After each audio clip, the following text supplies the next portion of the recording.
Bismillahirrahmanirrahim. Assalamualaikum warahmatullahi wabarakatuh.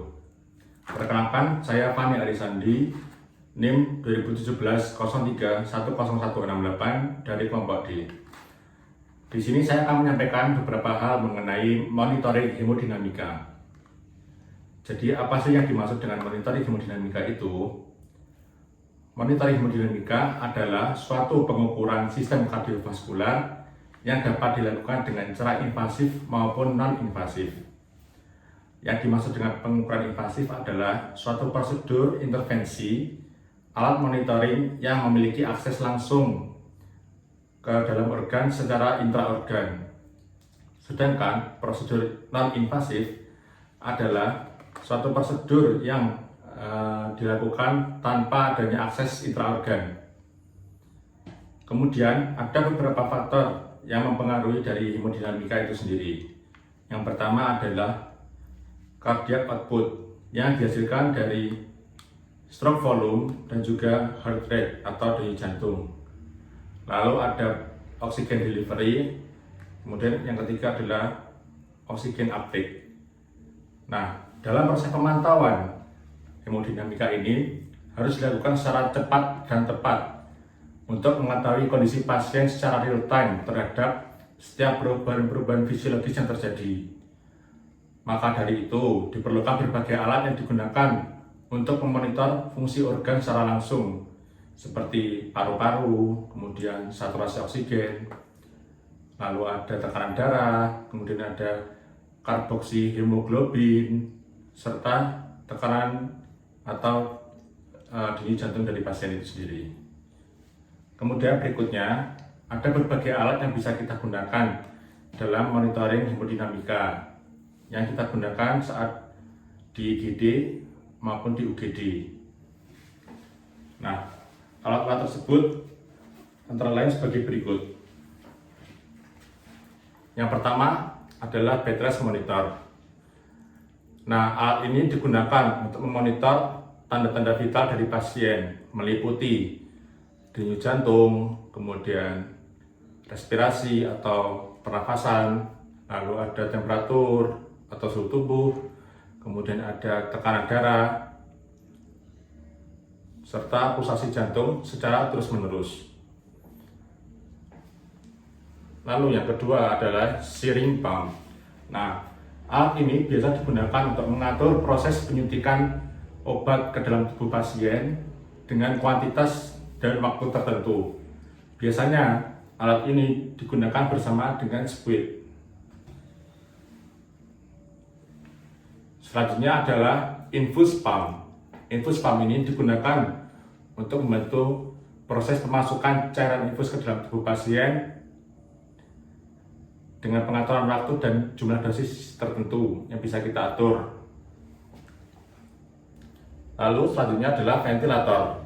Nah, alat ini berfungsi untuk membantu atau menunjang pernafasan dari pasien, di mana biasanya pasien yang menggunakan ventilator ini adalah pasien dengan kondisi yang kritis atau disertai dengan cedera yang parah, sehingga pasien tidak bisa bernafas secara spontan. Nah, tujuan dari penggunaan alat ini adalah untuk mencukupi kebutuhan oksigen dari pasien itu sendiri.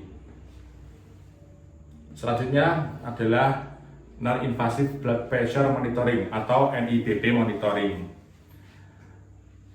Prinsip alat ini adalah menggunakan cuff atau manset tekanan darah, di mana alat ini nanti akan memompa maupun mengepiskan cuff atau manset ini secara otomatis. Alat NIBP ini memberikan hasil tekanan darah diastolik, sistolik, dan juga main arterial pressure atau MAP. Serta ada sebuah sistem alarm yang dapat kita dengar dan kita program untuk mengatur tekanan darah atau mengukur tekanan darah sesering mungkin sesuai dengan kebutuhan. Misalkan bisa kita pantau tiap menit pada pasien dengan kondisi yang tidak stabil. Lalu selanjutnya adalah pulse oximetry. Alat ini berguna untuk memonitor saturasi oksigen dalam darah pasien, di mana alat ini akan mengukur saturasi oksigen di bagian perifer atau di bagian jari-jari dari pasien. Perubahan volume darah di kulit menghasilkan yang namanya plethysmograph atau SpO2. Alat ini sangat penting untuk memonitor dari respiratory pasien. Biasanya alat ini dipasangkan pada jari telunjuk maupun ibu jari pasien. Untuk interpretasi normal dari hasil pengukuran saturasi oksigen berkisar 95% sampai 100%. Selanjutnya, kita tidak asing dengan alat ini. Ya, namanya adalah stetoskop yang digunakan untuk mendengarkan suara-suara dari dalam organ tubuh. Seperti contoh mendengarkan suara katup-katup jantung, mendengarkan suara pernafasan atau suara paru, kemudian mendengarkan suara bising usus dalam abdomen, dan juga mendengarkan suara peristaltik maupun suara-suara yang lainnya. Nah, itu tadi adalah beberapa alat yang kita gunakan ketika kita melakukan monitoring hemodinamika pada pasien. Dalam transportasi pasien yang kritis, kita harus memperhatikan segala aspek hemodinamika, termasuk ventilasi mekanik dari pasien. Tak lupa, kita juga menyiapkan obat-obatan emergensi sesuai dengan kondisi pasien yang sedang dialami. Misalkan contohnya adalah dobutamin, di mana obat ini digunakan ketika terjadi shock kardiogenik maupun gagal jantung yang berat. Lalu ada obat vasokonstriktor atau untuk mempersempit pembuluh darah, seperti contohnya norepinefrin. Lalu ada obat vasodilatator atau obat untuk memperlebar pembuluh darah seperti dari golongan ACEE atau ACE inhibitor, ada captopril, ada juga obat untuk analgesik atau pereda rasa nyeri, contohnya seperti opioid maupun morfin. Lalu ada obat masa relasan atau pelemah otot seperti eperison. Selanjutnya, di sini bisa kita lihat ada sebuah skenario atau sebuah tampilan dari bedside monitor. Dari sini bisa kita lihat, yang pertama adalah ritme jantung dari pasien atau aktivitas elektrik dari pasien, jantung pasien, di mana menunjukkan gambaran sinus takikardi. Selanjutnya di sini ada kita lihat, di sini ada jumlah dari denyut jantung atau nadi pasien sejumlah 139 kali per menit. Di bawahnya merupakan saturasi oksigen dari pasien yaitu 100%. Sebelahnya adalah pola dari pernafasan pasien.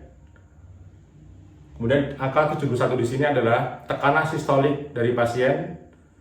Angka 45 ini merupakan tekanan diastolik dari pasien. Di tengah-tengahnya 54 ini adalah mean arterial pressure atau MAP dari pasien. Dari hasil monitoring ini dapat kita simpulkan, yang pertama, pasien sedang mengalami kondisi sinus takikardi, artinya pasien sedang mengalami takiaritmia, ya, di mana jumlah dari denyut jantung pasien lebih dari 100, di sini 139 kali. Normalnya adalah 80 sampai 100 kali. Untuk saturasi oksigen sendiri masih baik, yaitu 100%.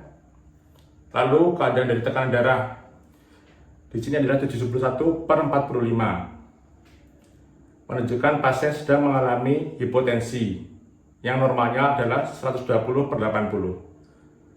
Jadi dapat kita simpulkan pasien sedang dalam kondisi sinus takikardi disertai dengan hipotensi. Baik, itu tadi adalah penjelasan singkat mengenai monitoring hemodinamika. Apabila ada kurangnya saya mohon maaf. Saya undur diri, terima kasih. Assalamualaikum warahmatullahi wabarakatuh.